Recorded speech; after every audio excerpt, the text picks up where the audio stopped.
Na palavra de Deus está escrito: de graça recebeste, de graça dai. Ajude-nos a compartilhar o Evangelho. Dê o seu like, inscreva-se no nosso canal e ative o sininho. Obrigado. Mas há um Deus nos céus que revela os segredos. Ele revelou o que vai acontecer no fim dos dias.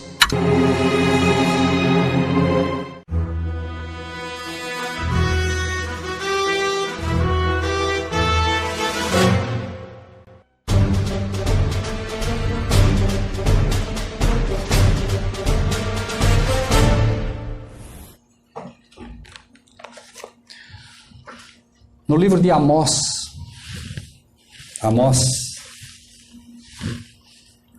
no capítulo 3, Amós, capítulo 3,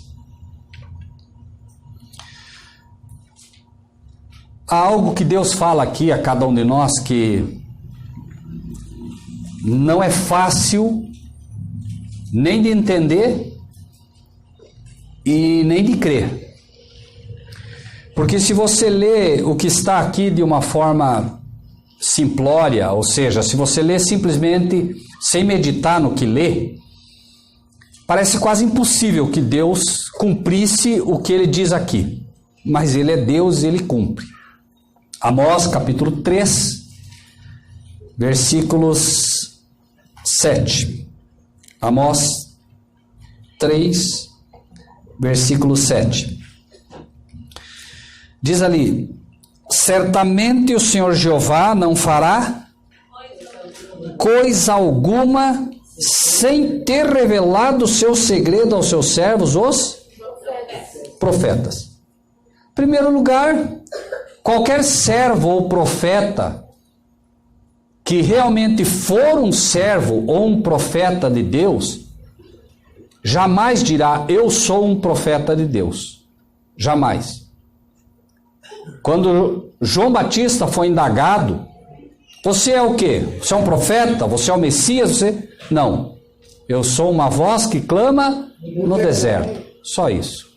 O verdadeiro servo ou profeta de Deus, ele não se acha. Ele não adota para ele títulos, como se ele fosse isso ou aquilo. Que é infelizmente o que se está fazendo muito hoje. Títulos. Os líderes estão adotando títulos como se isso valesse alguma coisa diante de Deus, quando a premissa de todo pregador, de todo pastor, de todo homem que realmente quer servir a Deus é necessário que ele e eu sempre. O homem é o que menos tem que aparecer. Quem tem que ser exaltado é Cristo, o tempo todo. Por isso Jesus, quando estava falando com Nicodemos, e Nicodemos era um dos grandes líderes da época, era do Sinédrio. Quando conversavam, Jesus disse para ele, assim como Moisés levantou a serpente no deserto, assim importa que o Filho do Homem seja levantado. E quando for levantado o Filho do Homem, todos atrairei a mim. Então, enquanto nós, como seres humanos, exaltarmos a Cristo, levantarmos a Cristo, as pessoas serão atraídas. No momento que nós começarmos a nos exaltar a nós mesmos, nós vamos ter problemas. Então Deus vem e diz: certamente. O que é isso? Isso é categórico. Eu não tenho que duvidar. Certamente ele diz: o Senhor Jeová não fará nada, coisa alguma, sem ter revelado o seu segredo aos seus servos, os profetas. Ele diz claramente, e nós precisamos aprender cada vez mais a estudar a palavra de Deus, prestando atenção no quê? Nas palavras. Prestar atenção nas palavras. Irmãos e irmãs, é impressionante como vem perguntas para nós sobre a Bíblia, como vem afirmações para nós sobre a Bíblia, completamente fora de sentido, por uma razão só: as pessoas sequer leem com atenção. Não leem. Elas dizem uma coisa para você, citando a palavra, o texto, E o texto está dizendo, o limão é verde, um exemplo hipotético. E ela chega e diz, está vendo? Olha que bonito aqui dizendo que o limão é amarelo. É impressionante isso, pastor. Impressionante. A Bíblia, hoje, ela é muito mal entendida por uma razão simples. As pessoas entendem que a Bíblia deva ser interpretada. A Bíblia não é para ser interpretada, meus irmãos e irmãs. A Bíblia é para ser lida e aceita do jeito que está. Se ela diz para você em algum lugar que o limão é verde, ponto final. Se você for até um pé de limão e tiver só limão amarelo lá, você vai defender o quê? Que o limão é amarelo? Não, você tem que defender que o limão é verde, porque a Bíblia diz que é verde. Parece absurdo isso. Mas o cristão vive pela fé. E a fé é a firme convicção das coisas que se espera, a certeza daquilo, inclusive, que se espera, aquilo que não se vê. Olhou, é branco. Mas a Bíblia diz que é preto e ponto final, não importa. É o teu olho que está com algum problema. Nós temos que desafiar os nossos próprios sentidos. Porque se a Bíblia disser, ela é soberana. Porque nós podemos ser enganados. O que a Bíblia diz sobre o coração do homem? O que ela diz? Enganoso é o coração do homem. O homem olha para alguém e diz assim, não, esse sujeito aí é um sujeito que está fácil para aceitar o evangelho. Aí ele olha para um bandido e diz, esse aí nunca vai aceitar o evangelho. Vai haver cada surpresa no céu, meus irmãos e irmãs. Por quê? Vocês imaginem Estevão, meus irmãos e irmãs. Estevão morre olhando Paulo, mandando apedrejar ele. Daqui a pouco ele vai estar lá no céu, Paulo vai estar lá. E agora? Se qualquer pessoa perguntasse para Estevão, não, Paulo vai ser o último. Esse aí de jeito nenhum, não sei. A verdade é que o evangelho vai reservar muita surpresa, porque enganoso é o coração do homem. E Jesus disse, inclusive, disse as prostitutas, os ladrões, e foi enumerando uma classe de gente que a gente olha e diz, não, esses aí não, E diz, entram adiante de vocês no reino do céu. Pois não, mano. Pastor, o rei Manassés, Manassés, a Bíblia dá a entender que ele se converteu no final, Pelo menos dá a entender, Se realmente... Agora, se ele foi salvo, mandou colocar Isaías dentro de um toco serrar. Aí, de repente, Isaías está lá em cima, chega o rei Manassés. Salomão, que chegou um momento em que tinha uma série de mulheres, passou inclusive a adorar os deuses daquelas mulheres, era o rei Salomão, E no final da sua vida ele voltou aos braços de Deus novamente e ele diz, vi que tudo era vaidade. E aí? Deixou lição para nós. Deixa, todas são lições fantásticas para nós. Ladrão da cruz também. Ladrão na cruz, perfeito. Aquela conversa entre Jesus e o ladrão, o povo lá embaixo não está ouvindo nada. Então o povo lá embaixo, aquele lá é tranqueira mesmo, que os dois lá estão dois tranqueiros. Só que um ainda zombou de Jesus. Eu disse que aquele que zombou de Jesus, eu acho que aquele ali conhecia o evangelho, porque ele queria salvar ele mesmo, Não era... Na verdade, a grande realidade é que enganoso é o coração do homem. Não adianta, Mas há uma promessa aqui. E por isso digo, prestem atenção sempre nas palavrinhas, porque a Bíblia é toda ligada num fio de ouro ao Cordeiro que é Cristo, Então vejam a palavrinha. Certamente o Senhor Jeová não fará coisa alguma sem ter o quê? Qual é a palavrinha? Revelado. Onde é que eu vou achar essa palavra? Onde é que nós vamos achar essa palavra? Apocalipse. É lá que está o quê? A revelação. É lá mais do que em qualquer outro lugar que nós vamos encontrar de fato as grandes pérolas preciosas que Deus revelou para o seu povo.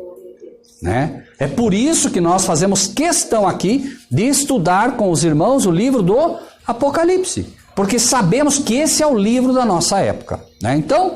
vamos para Apocalipse continuar os nossos estudos que temos feito. Hoje, Apocalipse capítulo 8. E eu fiz questão de puxar esse texto primeiro de Amós aos irmãos e irmãs, porque esse texto, Deus fala claramente a nós. Eu não farei nada sem antes ter revelado meu segredo aos meus servos, os profetas. Mostra a misericórdia de Deus. É um Deus que não precisa, né? Não precisaria mostrar nada para nós, não precisaria dizer nada para nós. Mas por amor ao seu povo, ele diz, eu não vou fazer, né? Eu vou mostrar. Então, quando estudarmos, né, livros e capítulos como aqui, capítulo 8 de Apocalipse, que é um livro que você precisa realmente conhecer a Deus para estudá-lo. Porque se você não tem, primeiramente, o entendimento de que Deus te revela, e te revela por uma razão só, uma só razão, que é por amor. Se você não entender que Deus te fala essas coisas por amor, você diria, como muitos dizem, eu preferia que o livro do Apocalipse nem existisse. Mas por que Deus nos dá isso? Porque nos ama. E ele inclusive diz, Apocalipse mesmo, capítulo 3, eu repreendo e disciplino os que eu amo. Então, o capítulo 8 é Deus mostrando claramente aquilo que ele prometeu. Eu não vou fazer nada sem antes revelar o meu segredo aos meus servos, os profetas. E aqui no capítulo 8, ele vai deixar essa premissa para nós. Então, vamos ler o capítulo 8, pelo menos uma parte dele, e aí vamos permitir que o Senhor nos dê, as pérolas que ele reservou a cada um de nós. Capítulo 8, então, a partir do versículo 1. E havendo aberto o 7º selo, fez-se silêncio no céu quase por meia hora. E vi os 7 anjos que estavam diante de Deus, e foram-lhe dadas 7 trombetas. E veio outro anjo e pôs-se junto ao altar, tendo um incensário de ouro, e foi-lhe dado muito incenso para o pôr com as orações de todos os santos sobre o altar de ouro que está diante do trono. E a fumaça do incenso subiu com as orações dos santos desde a mão do anjo até diante de Deus. E o anjo tomou o incensário, encheu do fogo do altar e o lançou sobre a terra. E houve depois vozes e trovões e relâmpagos e terremotos. E os 7 anjos que tinham as 7 trombetas prepararam-se para tocá-las. E o primeiro anjo tocou a trombeta, e houve saraiva e fogo misturado com sangue, e foram lançados na terra, que foi queimada na sua terça parte. Queimou-se a terça parte das árvores, e toda a erva verde foi queimada. E o segundo anjo tocou a trombeta, e foi lançada no mar uma coisa como um grande monte ardendo em fogo, e tornou-se em sangue a terça parte do mar. E morreu a terça parte das criaturas que tinham vida no mar, e perdeu-se a terça parte das naus, algumas versões dizem navios. E o terceiro anjo tocou a trombeta, e caiu do céu uma grande estrela, ardendo como uma tocha, e caiu sobre a terça parte dos rios, sobre os fontes das águas. E o nome da estrela era Absinto, e a terça parte das águas tornou-se em absinto, e muitos homens morreram das águas porque se tornaram amargas. E o quarto anjo tocou a trombeta, e foi ferida a terça parte do sol, e a terça parte da lua, e a terça parte das estrelas, para que até a terça parte delas escurecesse, e a terça parte do dia não brilhasse, e semelhantemente à noite. E olhei e ouvi o anjo voar pelo meio do céu, dizendo com grande voz, ai, ai, ai, dos que habitam sobre a terra, por causa das outras vozes das trombetas dos 3 anjos que hão ainda de tocar. Lutero foi um campeão da reforma. Lutero foi um homem que, como poucos, desafiou o sistema papal naquela época, quando ninguém mais fazia. E ele foi um homem que, ele era um padre, e ele pregava o que os padres pregavam. Em algum momento, ele num mosteiro encontrou uma Bíblia. Quando ele encontrou a Bíblia, ele começou a ler, e começou a ver que fantástico era esse livro. Irmãos, se vocês estudarem em algum momento a história dos reformadores, Lutero, Wycliffe, John Huss, Jerônimo, Lefebvre, pessoas, Melanchthon, foram homens que no seu tempo, sozinhos, irmãos, se levantaram contra o sistema papal para poder fazer com que a Bíblia chegasse às pessoas. Homens que foram queimados, perseguidos, torturados, xingados, chamados de tudo quanto era nome, acusado de tudo quanto era coisa, mas se levantaram poderosamente porque sabiam o que criam. Esses homens, irmãos, eles morreram na fé daquilo que criam, e foram o que a Bíblia poderia chamar hoje, sem dúvida nenhuma, de protestantes. eram homens que protestavam contra os erros. Eles deram origem ao protestantismo, por isso a gente fala do protestantismo. Então hoje, se vocês são pessoas que aceitaram o Evangelho, mas acima de tudo, se vocês estão aceitando a verdade presente e estão aceitando de fato o Apocalipse, vocês não são mais apenas evangélicos. Vocês hoje são o quê? Protestantes. E não tenham dúvida nenhuma que a bandeira que aqueles homens deixaram com a sua morte, ela deve ser reerguida por nós. Glória a Deus. Por nós. Eles não morreram para deixar que a bandeira ensanguentada do príncipe Emanuel, que a bandeira de Cristo ficasse ao pó. Deus está chamando pessoas hoje que levantem novamente essa bandeira e que tenham a coragem de ensinar o que os outros não sabem ou não têm a coragem de ensinar. Esse é o chamado a cada um de nós.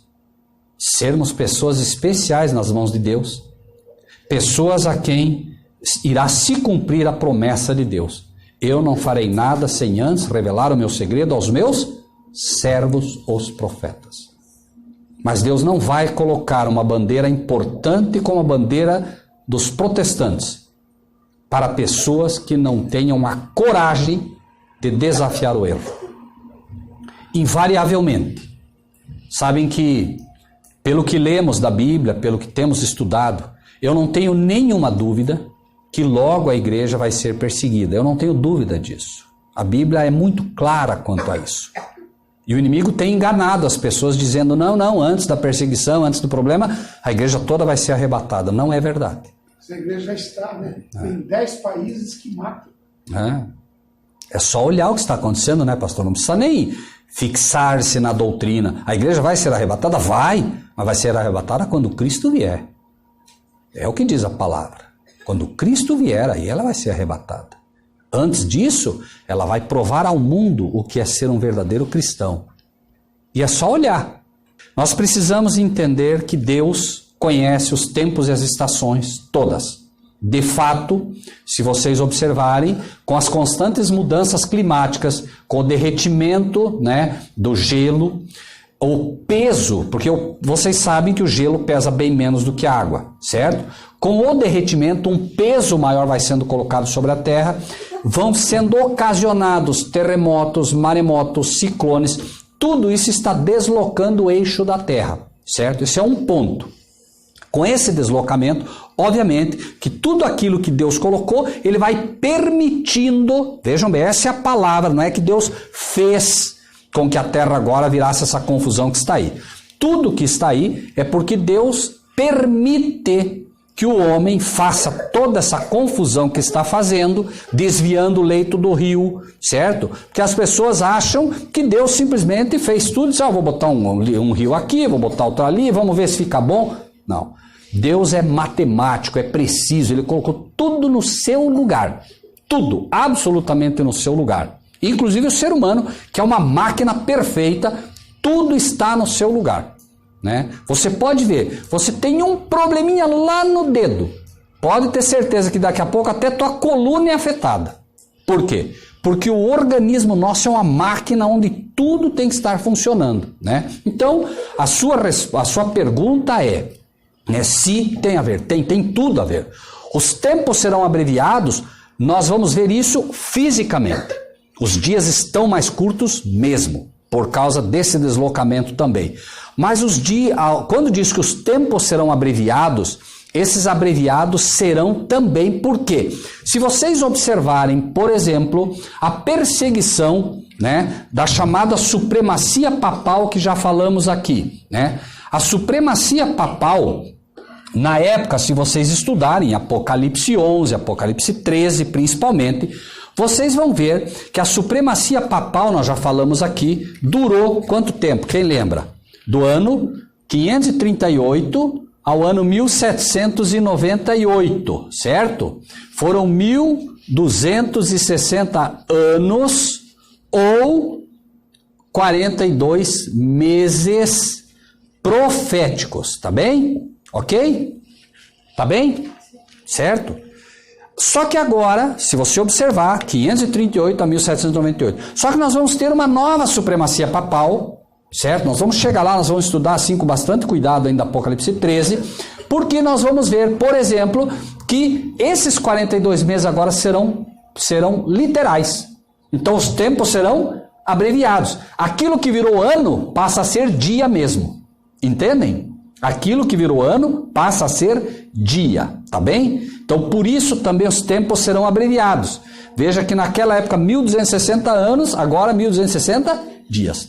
Deu para entender isso? Então há uma correlação sim, tá? Mas o mais importante, irmãos e irmãs, lembrem-se sempre, nossa mente não pode estar no físico, tem que estar no espiritual. Então a resposta é sim, fisicamente é uma relação, mas nunca esqueçam que o mais importante é entender que os tempos serão abreviados pela questão espiritual, ou seja, porque ele diz inclusive o porquê. Veja, irmã, que se nós tivéssemos mais 1260 anos pura e simplesmente vivendo na terra, não haveria problema. Mas uma nova perseguição nos moldes que vem, como diz em Mateus 24, como nunca houve. Imagine se houvesse 1260 anos. De fato não sobraria nenhuma carne. Mas, né, por causa dos escolhidos, os tempos serão abreviados. Certo? Então, penso que a resposta, né, a sua pergunta foi dada, né? Então, havendo aberto o 7º selo, fez-se silêncio no céu quase por meia hora. Certo? Vamos para o livro de Ezequiel, capítulo 4. Ezequiel, capítulo 4, versículo 6, para entender imediatamente este silêncio no céu. Né? Livro de Ezequiel, capítulo 4, versículo 6. 4, versículo 6. O que é que diz ali, irmãos? E quando cumprires estes, tornar-te-ás a deitar sobre o teu lado direito e levarás a maldade da casa de Judá 40 dias. O que diz ali? Um dia te dei por um ano. Entenderam isso? Esse é um cálculo profético que vocês não podem esquecer. Que é o quê? A Bíblia te permite entender que um dia equivale a um ano. Ok? Isso é bíblico, certo? Então, nós temos já uma conversão bíblica para poder entender as profecias, tá? Então, havendo aberto o 7º selo, fez-se silêncio no céu quase por meia hora. São 7 selos. Quando o 7º selo é aberto, né, e nós estamos já quase nesse selo, embora já haja um cumprimento parcial disso no passado, certo? Esse selo está por se abrir, nós vamos ver por quê, mas diz que foi por meia hora. Alguém aí tem uma calculadora para ajudar? É só para ter mais fácil isso. Minha irmã, por favor, divida 365, que é o dia de um ano, né, por 24. 24 são... Quantas horas tem um dia? 24. Quantos dias tem um ano? 365 dividido por 24. 15,20. 15,20. Então veja bem, profeticamente, um dia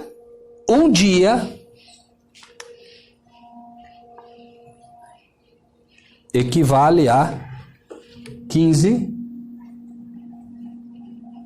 uma hora, perdão, equivale a 15 dias. Entenderam isso? Nós dividimos o número de dias por 24, porque é o número de horas. Então nós descobrimos quanto equivale uma hora profética. Uma hora profética são 15 dias. Entendeu? Entendeu, irmã? Tá bem? Para nós entendermos profeticamente. Mas ali não diz que é um dia. Leiam de novo o texto, por favor. O que diz? Meia hora. Se é, mas na verdade não é meia hora. O que está escrito? Leiam de novo. Leiam de novo o que diz ali. Quase. Muito bem. Não pode esquecer nenhuma palavrinha. Cerca, quase, tá? Se eu tenho quase, né? Eu posso, né? Porque se Deus me diz é meia hora, então é meia hora. Mas ele é tão perfeito que ele diz quase. Sabem por quê? Quanto é meia hora? Meia hora, exatos, seria 7 dias quebrados, mas ele diz quase. Então eu posso 7. Que é o número da plenitude de Deus. Então, profeticamente, agora nós já temos, né, um paralelismo. Então, vamos ler agora de novo. Havendo aberto o 7º selo, fez-se silêncio no céu quase por meia hora. Não, quase por 7 dias. Ok? 7 dias. Tá? Muito bem. E viu 7 anjos que estavam diante de Deus e foram-lhe dadas 7 trombetas. Então veja, agora são dadas 7 trombetas para os anjos. Que são anjos na Bíblia? Mensageiros. 7 é o número da plenitude. Então, a plenitude dos verdadeiros mensageiros de Deus vai chegar um momento agora em que Deus Vejam, entendam uma coisa. Se nós formos pegar todas as lições que estão aqui, nem eu sei todas, certo? Mas nós vamos ficar com aquilo que é mais importante para nós agora, tá bem? Mas lembrem-se o tempo todo que isso está ocorrendo no céu, mas também ocorre na terra. Por quê? Porque Deus, né, Deus em sua infinita misericórdia, permite que as coisas ocorram lá e a gente focando o que acontece lá entende o que vai acontecer aqui. Por exemplo, o Pentecostes. Por que no Pentecostes os discípulos foram cheios do Espírito Santo? Porque lá no céu, Cristo foi ungido sacerdote. E quando ele foi ungido sacerdote, ele foi ungido pelo Pai, e ele foi ungido com o quê? A Bíblia chama de óleo, não é óleo. O Espírito Santo tem seu símbolo como o óleo. Então, Cristo sendo ungido sacerdote no céu, na terra, é como se nós disséssemos os pingos daquilo caem na terra e os homens agora são cheios do Espírito Santo.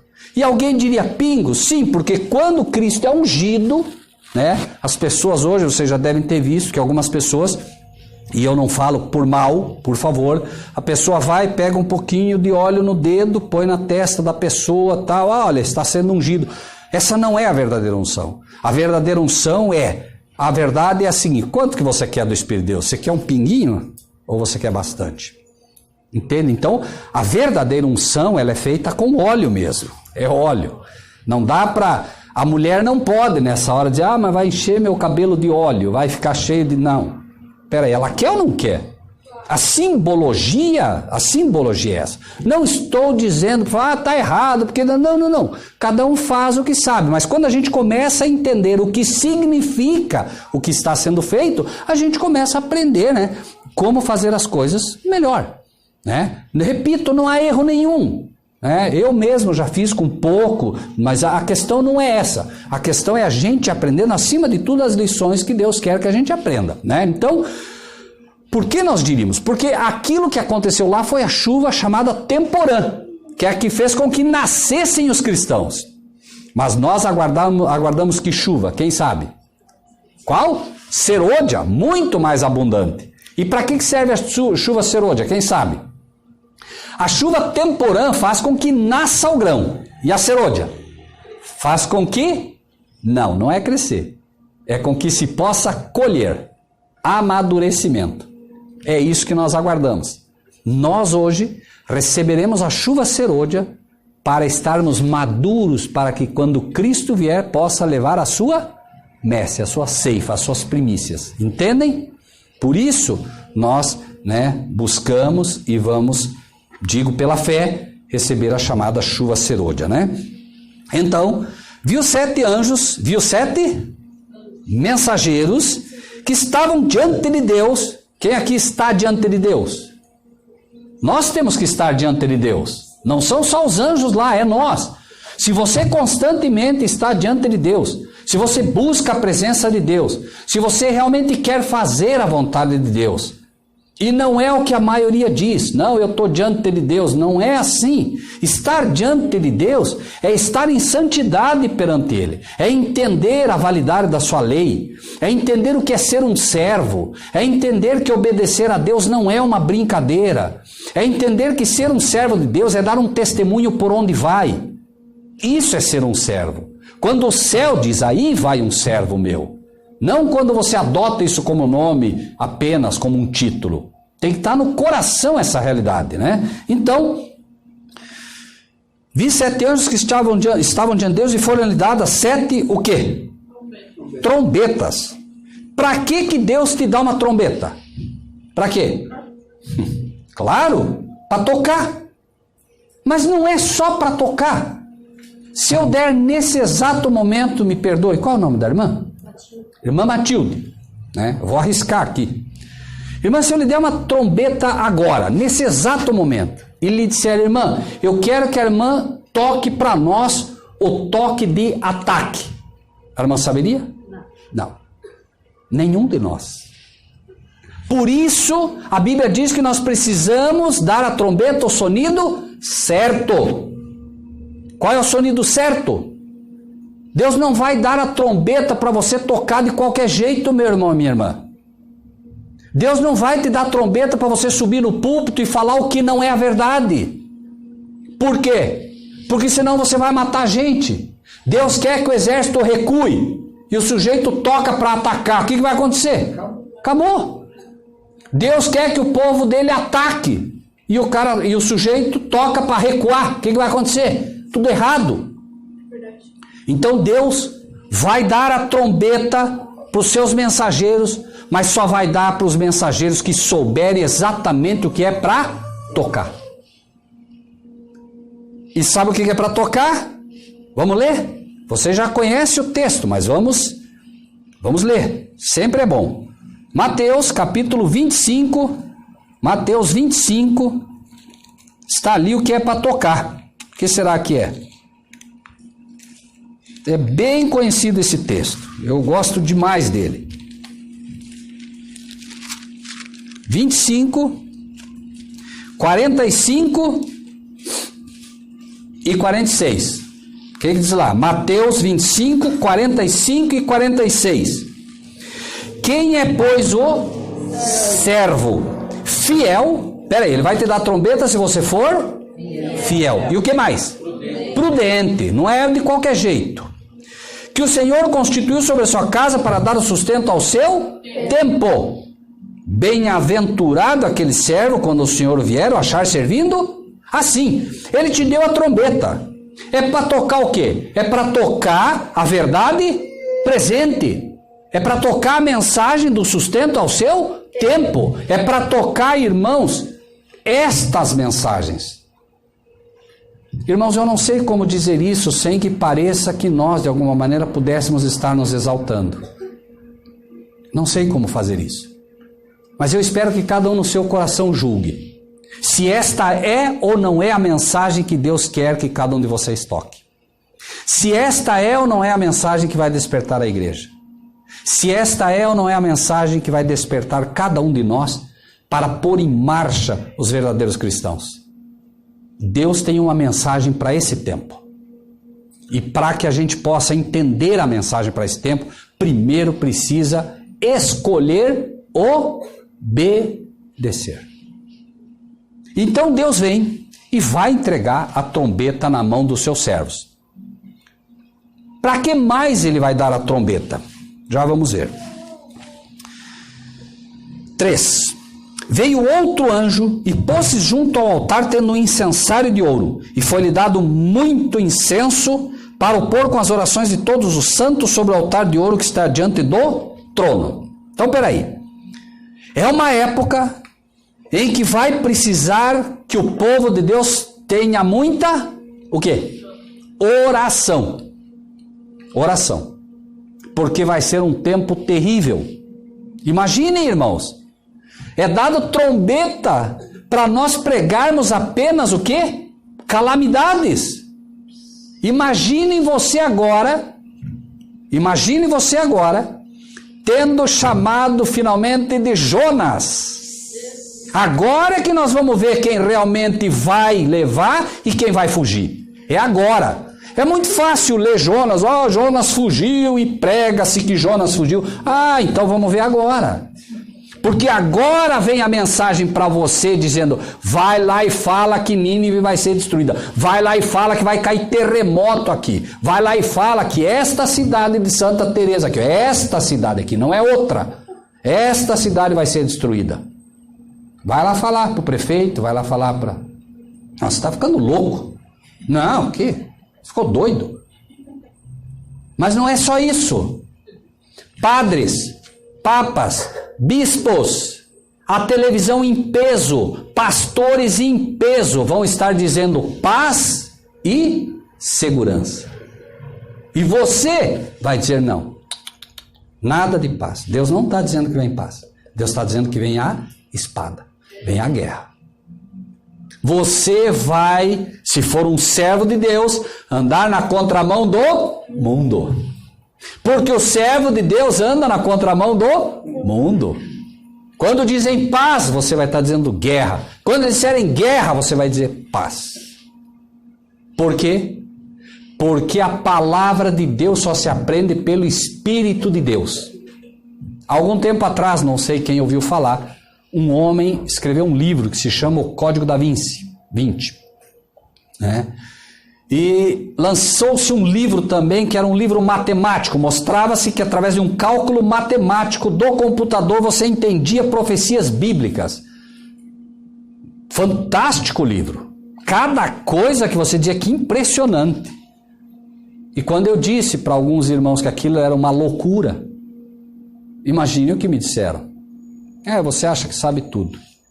Irmãos, o dia que um computador puder receber o Espírito de Deus para entender a Bíblia, não, Deus não precisa mais de ser humano nenhum. A Bíblia se entende pelo Espírito de Deus, e o Espírito de Deus não trabalha em computador, gente. O Espírito de Deus trabalha no coração e na mente do ser humano. Sabem por quê? Porque é preciso que o ser humano, ou o ser em que o Espírito de Deus vai trabalhar, tenha o livre arbítrio para escolher. Ele pode dizer, não quero. Jonas disse o quê? Não vou, pronto. Deus insistiu com ele. Finalmente disse, não, tá bom, eu vou. É assim. Você pode até dizer não no primeiro momento. Aqueles 2 filhos, lembram? Tinha 2 filhos, vai trabalhar, não vou. Mas depois foi.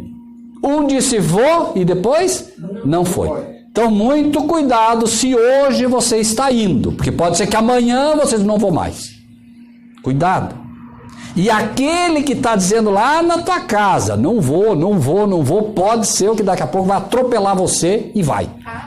E quando ele vai a 200 por hora, e você está lá, agora vai ter que correr atrás dele, porque agora ele foi. Irmãos, o ladrão na cruz, o pastor citou, não vou, não vai lá, não vou. Tanto não foi que condenaram ele na cruz, que era o pior jeito de matar alguém, que era o pior sujeito que existia ali. Ele e o outro, os piores. Mas, ali na cruz, Senhor, lembra-te de mim quando entras no teu reino.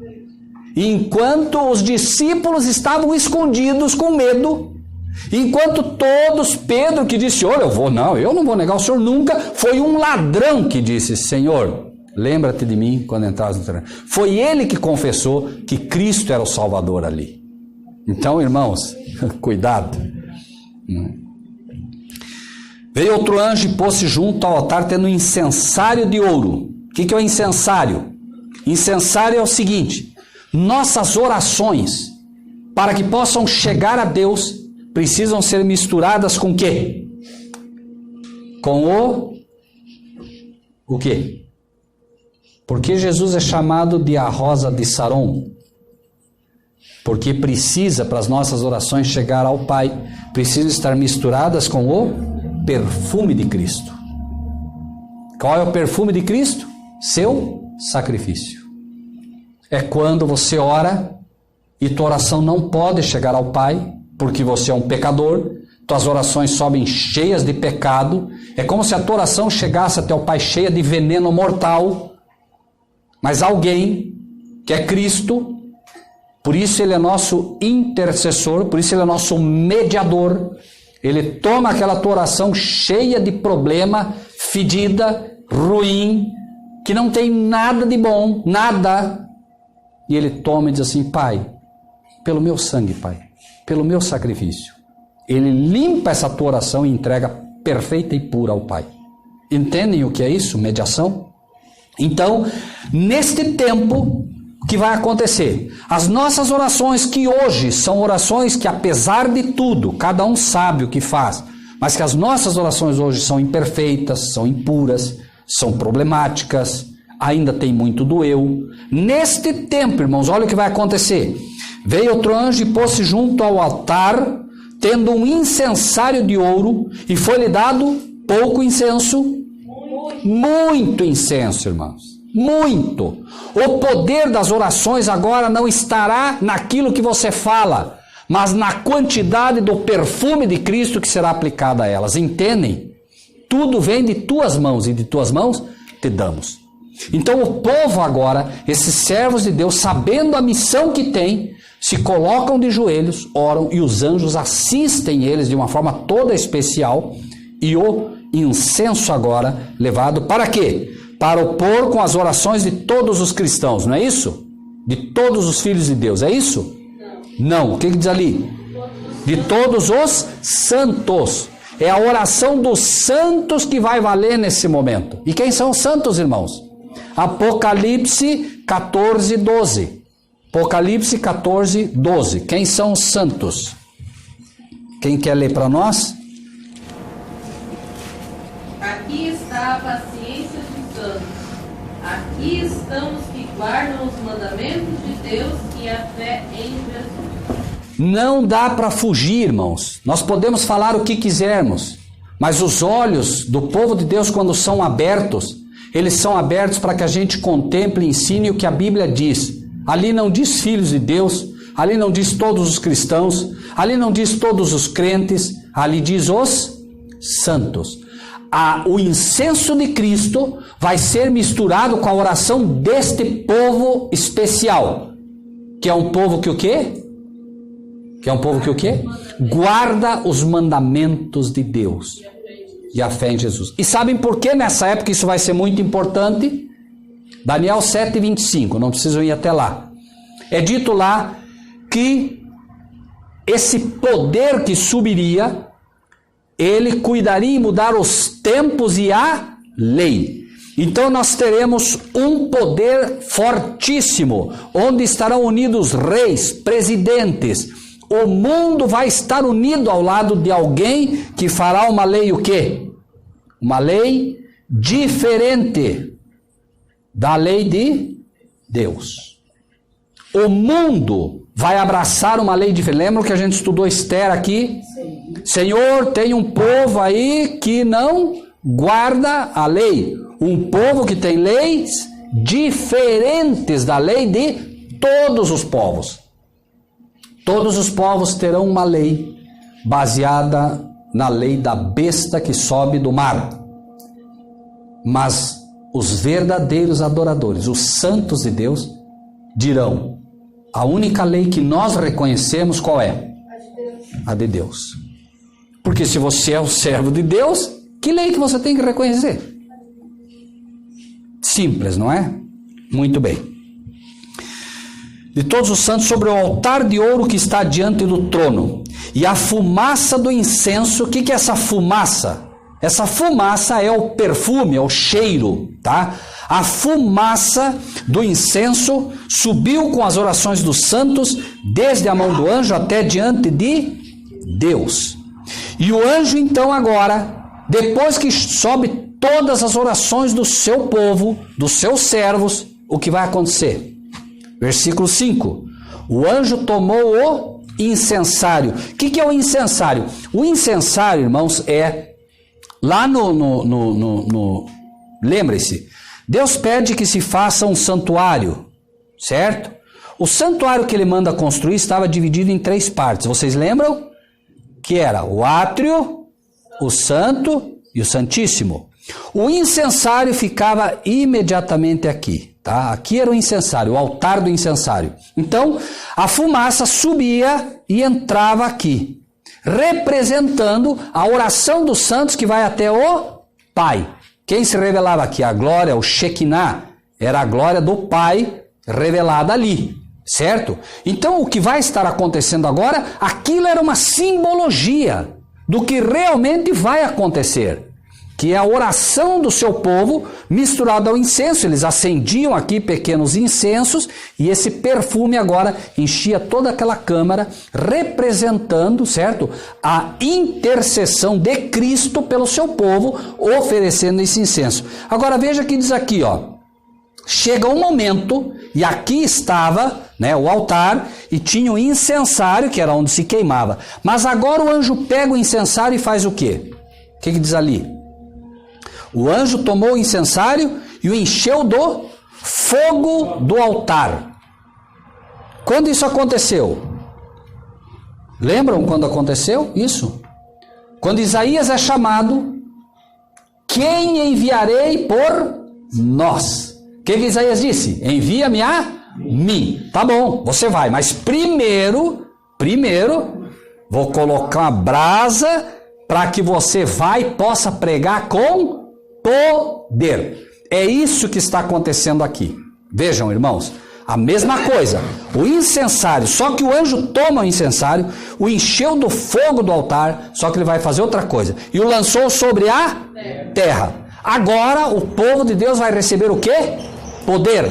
O povo de Deus recebe poder para enfrentar o que vem, para poder tocar a trombeta e dar a ela o sonido certo. Mas acima de tudo, pergunto, Deus vai dar poder para você pregar o erro? Pregar o que está errado? Não. Ele vai te dar poder para pregar a verdade, certo? Mas aí vai acontecer que o anjo toma o incensário, o encheu do fogo do altar e o lançou sobre a terra. Apocalipse 11:5 ajuda a esclarecer um pouquinho isso também, tá? 11:5, tá? Sei que os irmãos gostam de anotar, né? 11:5. O que diz lá? Nessa época, irmãos, não tenham dúvida que vão querer fazer mal para nós, ou não? Sim ou não? Sim. Se alguém lhes quiser fazer mal, o quê? Fogo sai da sua boca. Que fogo é esse que sai da boca dele? O poder que ele recebeu do incensário. E devorará os seus inimigos. E se alguém lhes quiser fazer mal, importa que assim seja morto. Será, irmãos, que nós vamos virar dragões? E a pessoa vai falar, se vai sair fogo, vai queimar. Não. Do que está falando aqui? Poder, a palavra, muito bem. A palavra cheia de poder. O sujeito chega e diz assim, não, de maneira nenhuma, vocês são tudo louco. Você abre a boca, prega a palavra, mas é com tanto poder que cala a boca do inimigo. Ele não tem como retrucar. Isso acontecia com quem? Com Cristo. Armava uma armadilha para ele, não é? Colocava a mulher lá e diz, ó, lei de Moisés falou que é para apedrejar. E você fala o quê? Quem não tiver pecado, atira a primeira pedra. Saíram tudo abaixadinho, calados. Isso é poder. Mas não é só poder. É preciso também conhecer a palavra. Se ele dissesse qualquer outra coisa, né? Ele sabia exatamente o que falar. Então, o poder acompanhará a verdadeira palavra, não qualquer palavra. E a palavra é a verdade presente, não tenham dúvida para o nosso tempo, né? Mas vai acontecer outra coisa também. Irmãos, o povo de Deus ora, e chega um momento que o anjo joga o incensário. Isso quer dizer o quê? Irmãos, parem para pensar. Está aqui o anjo com o incensário. Agora, o povo de Deus orou. Chega um momento que o anjo pega o incensário e joga. Sabe o que isso quer dizer? Quer dizer que a partir de agora, o justo siga na sua justiça. Quem é justo, continua na sua justiça. E quem é injusto, continua na sua injustiça. Por quê? Não tem mais oração agora. O incensário não está mais no local. Quem orou, quem buscou, quem pediu, foi selado por Deus. A porta está para se fechar, como foi a porta da Arca de Noé. E a partir de agora as pessoas se preparem, porque o povo de Deus realmente vai ter que ter um preparo muito grande para suportar. Por quê? Porque agora, como dizemos, uma vez que o incensário é derramado, Cristo agora está terminando o seu trabalho de sumo sacerdote, e ele sai e vai botar as suas vestes de rei. Tem um dia, lembrem-se, quantos dias?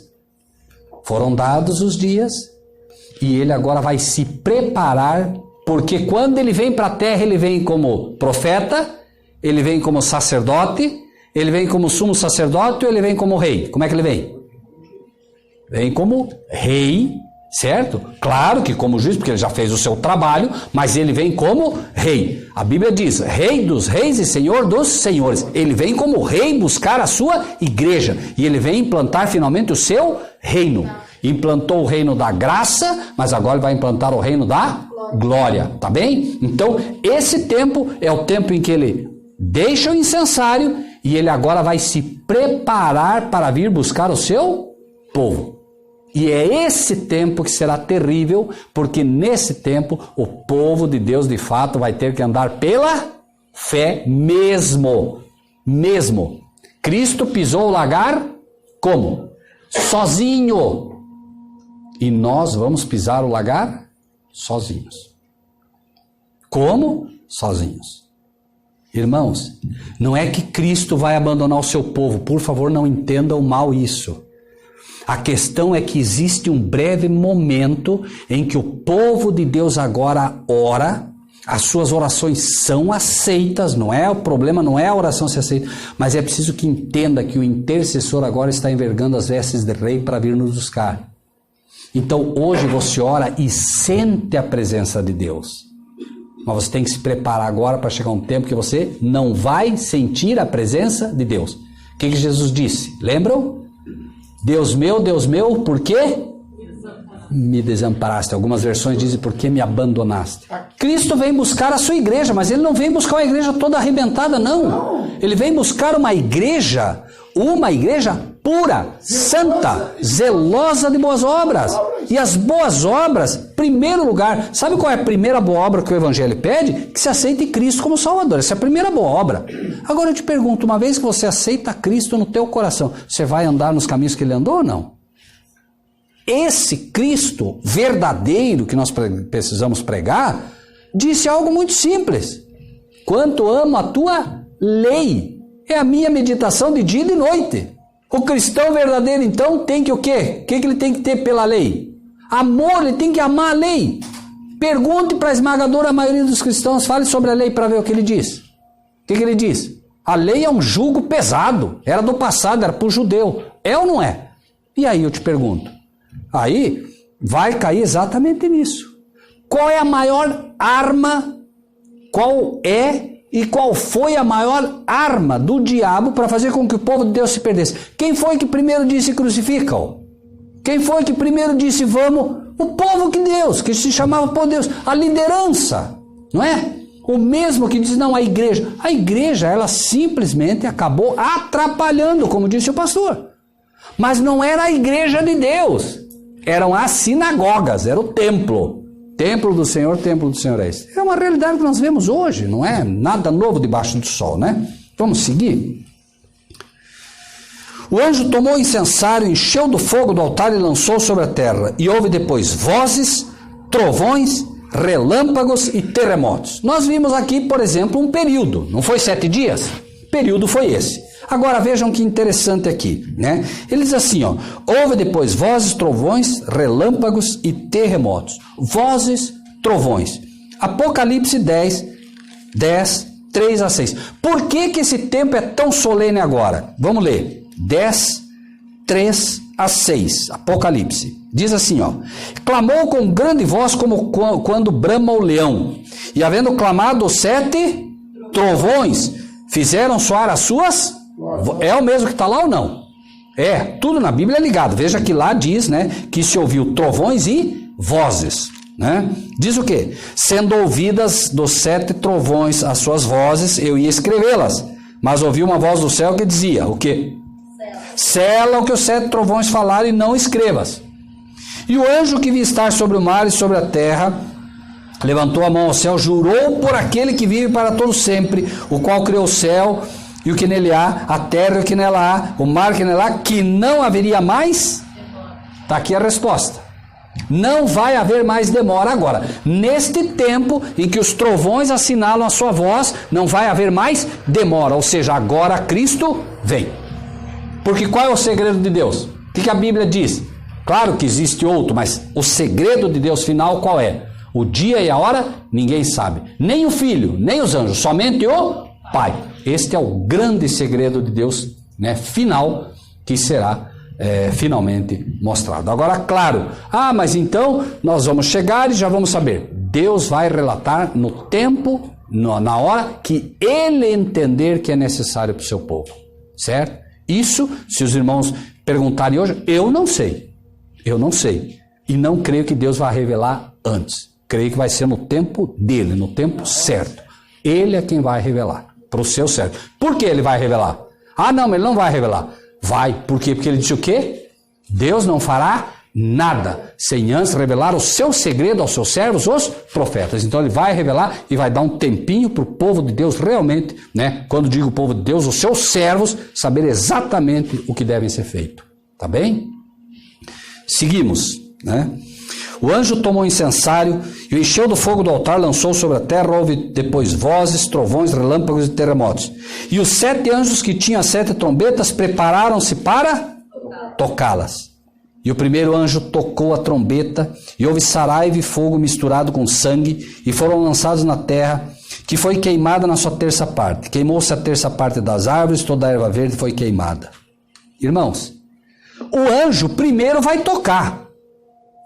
Se o anjo vai tocar e o anjo é mensageiro e somos nós, essa mensagem vai ter que ser dada. Exatamente como hoje está sendo dada, vai ser dada com muito mais poder.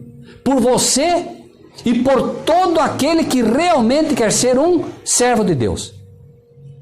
Por isso, quando começamos, falei sobre Lutero, Melanchthon, Wycliffe, Jerônimo, John Hus, Lefebvre, todos homens espetaculares, alguns dos quais foram queimados na fogueira. Jerônimo, inclusive, já contei aqui, quando foram queimá-lo, o carrasco foi por trás dele, ele disse, coloque fogo na minha frente, se eu tivesse medo eu não estava aqui. Irmãos, vocês querem uma declaração do poder de Deus maior do que essa? Esse homem ele leu sobre aqueles homens lá na fornalha, que quando o rei foi mandar, saíram, nem cheiro de fumaça não tinha. O nosso Deus é um Deus que tem poder sobre o fogo, gente.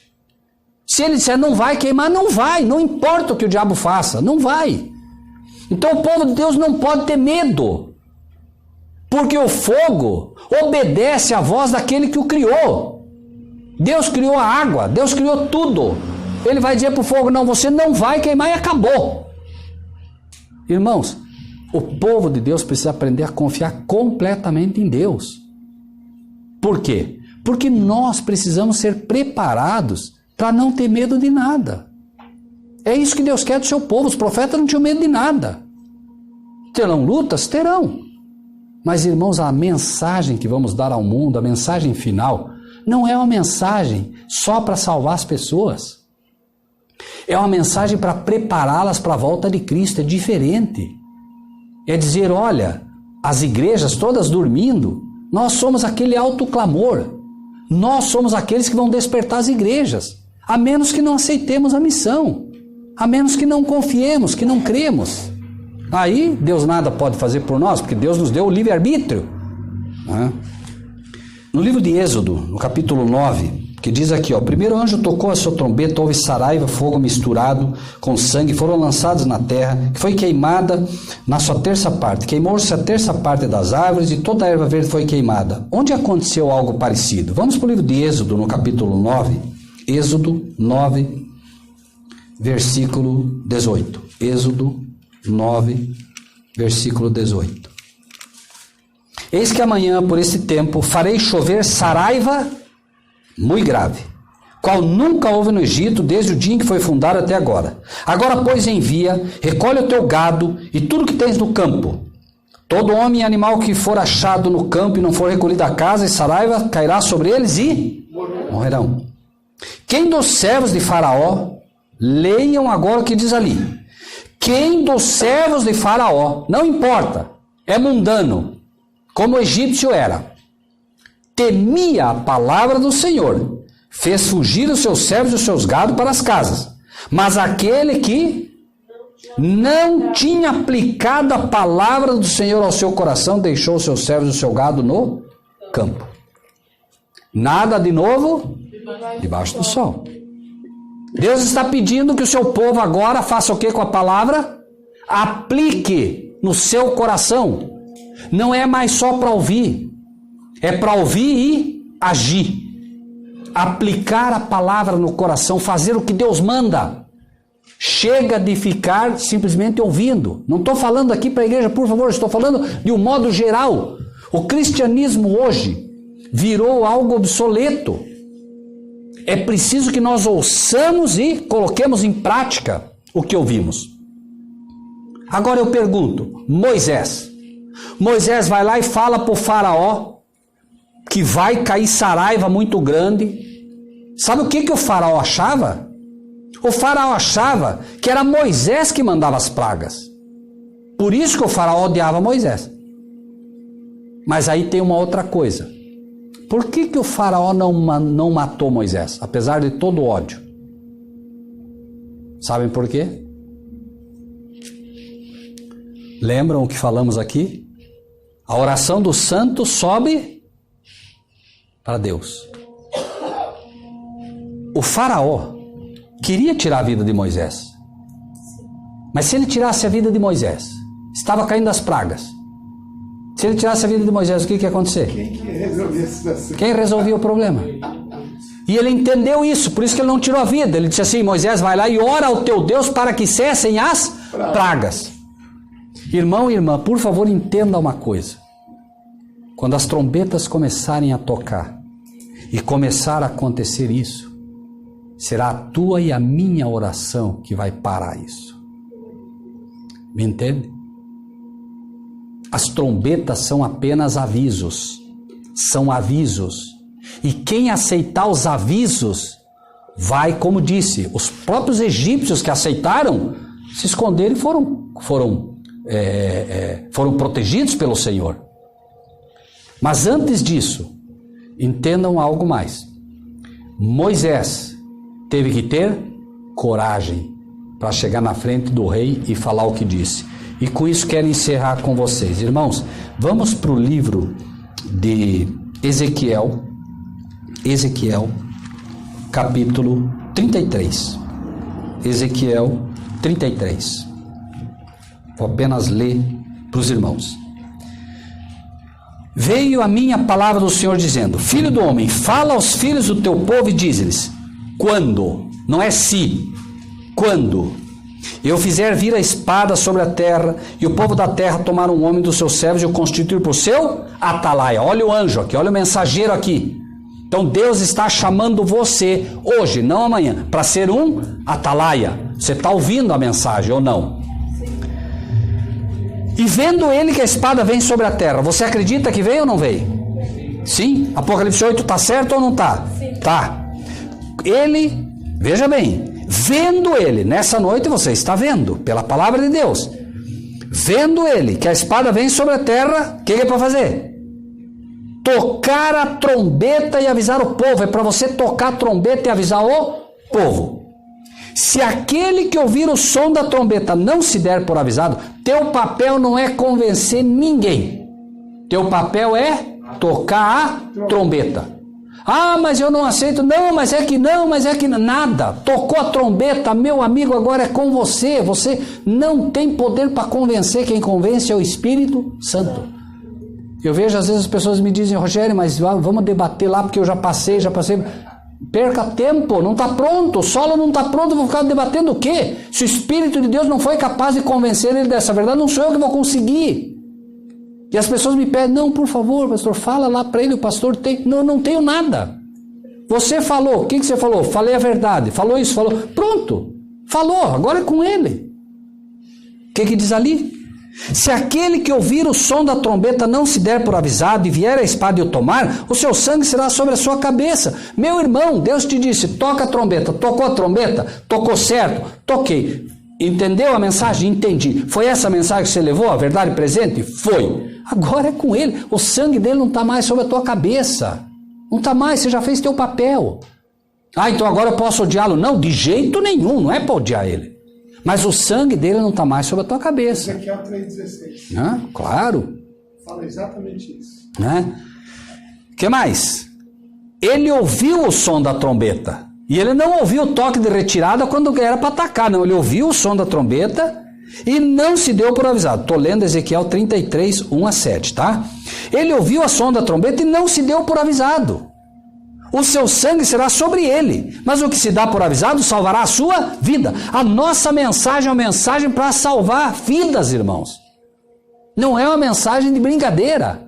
A vida de Santa Teresa, da população de Santa Teresa, está sobre os ombros de vocês. É preciso levar a mensagem. Agora, claro, vou sair como um maluco agora dizendo, olha, amanhã vai cair. Não, não é isso. Hoje a mensagem deve ser levada a eles, com calma, com amor, com cuidado. Mas é uma mensagem de arrependimento, não é graça, graça, graça barata, não, irmãos. É falar do amor de Deus, é falar do amor de Cristo, mas é falar também dando a trombeta certa, vai destruir. O que Noé pregou? Veio o dilúvio. Se todos esses, a maioria desses líderes de igreja estão aí, eles iam lá dizer, Noé, para com isso, Noé. Fala da graça, Noé. Fala do amor de Cristo. Não, senhor, eu vou falar do dilúvio, porque o dilúvio vai cair, não vai adiantar nada vocês ficar falando de graça aí. Vai cair o dilúvio e vocês vão ficar falando graça, graça, graça barata, errada, não vai haver arrependimento nenhum, eles não vão entrar na arca e vão morrer tudo afogado. E agora? Nós temos uma mensagem, né? Então, 6. Mas se quando a atalaia vir que vem a espada não tocar a trombeta e não for avisado o povo, se a espada vier levar uma vida dentre eles, esse tal foi levado na sua iniquidade. Ou seja, ele não vai ter desculpa. Mas o seu sangue demandarei da mão do atalaia. A ti, pois... Bom, agora não dá mais para fugir. A ti, pois, cada um de nós, a ti, pois, ó filho do homem, te constituí por atalaia sobre a casa de Israel. Tu, pois, ouvirás a palavra da minha boca. O que estamos lendo? Palavra do Senhor, e lhes anunciarás da minha parte. Peraí, a mensagem que trazemos então, ouvimos da boca do Senhor, ouvimos da sua palavra, porque a palavra é o que saiu da boca dele, e nós não anunciamos de nossa parte. Ele diz, tu lhes anunciarás da minha parte. A autoridade do próprio Pai está investida nesta palavra. Então nós não precisamos temer. É ele quem está dizendo, não filho, você vai lá e fala, não, mas quem? Essa é a palavra do Senhor. Não, essa é a palavra tua. Não, senhor, é a palavra do Senhor, não sou eu. É ele quem está dizendo. Por isso os profetas diziam, palavra do Senhor que veio a Jeremias, palavra do Senhor que veio a Ezequiel. Então, palavra do Senhor que veio ao pastor tal, palavra do Senhor que veio ao irmão tal, palavra do Senhor que veio à irmã tal. Essa é a nossa mensagem. Tá bem? Vamos nos preparar, irmãos, vamos ser atalaias. A trombeta está sendo repartida a cada um de nós. Deus está chamando você e a mim nessa noite. Vamos estudar, vamos buscar e vamos, irmãos, repartir a palavra. Né? Tem vizinho, tem amigo, tem parente. Com calma, com amor, vamos chamá-los para ouvir a palavra. Tá bem? Que Deus nos abençoe a todos. Na palavra de Deus está escrito que nós devemos compartilhar o que recebemos. Assim, se você gostou desse vídeo, dê o seu like, inscreva-se no nosso canal e ative o sininho.